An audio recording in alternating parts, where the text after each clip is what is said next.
So in this video, I'm going to talk about some work that I've been doing recently. So a Coriolis mass flowmeter is an instrument used to measure the mass of liquid that had passed through it. And in recent years, a lot of research were done about it regarding multi-phase flow.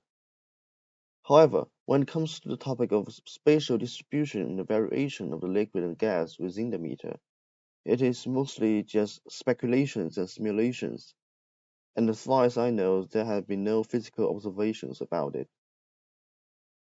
Recently, during my internship at Zhejiang University, some students were doing a simulation about the spatial distribution and variation of liquid and gas, but they don't have the physical observations. So what I've done is that I've been trying to construct a transparent Coriolis mass flow meter.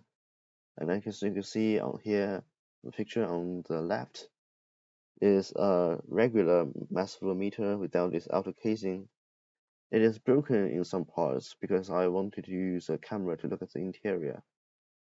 And on the right is the flowmeter that I've constructed. It's transparent and without drivers or sensors attached yet. Right here is the camera that I'm using. It's a high-speed camera, and I'm using a frame rate of 1000 frames per second. This is the video of water and gas moving through the pipe.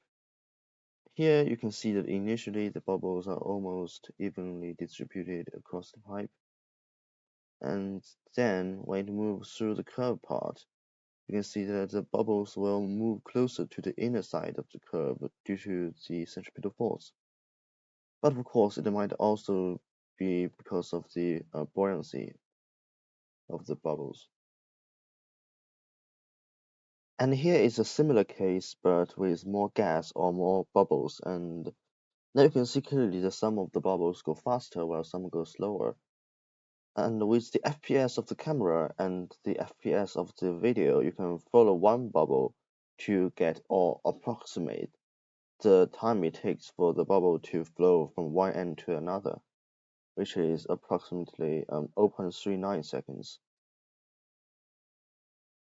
And here in this case, I placed the flow meter upside down, and as you can see, the bubbles still move closer to the inner wall of the curve.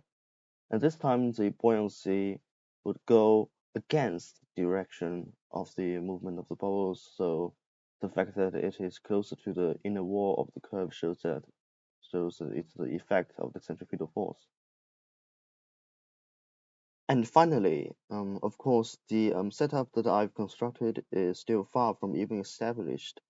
For example, there are no drivers or sensors on the flow meter yet. And the amount of liquid and gas is not measured quantitatively.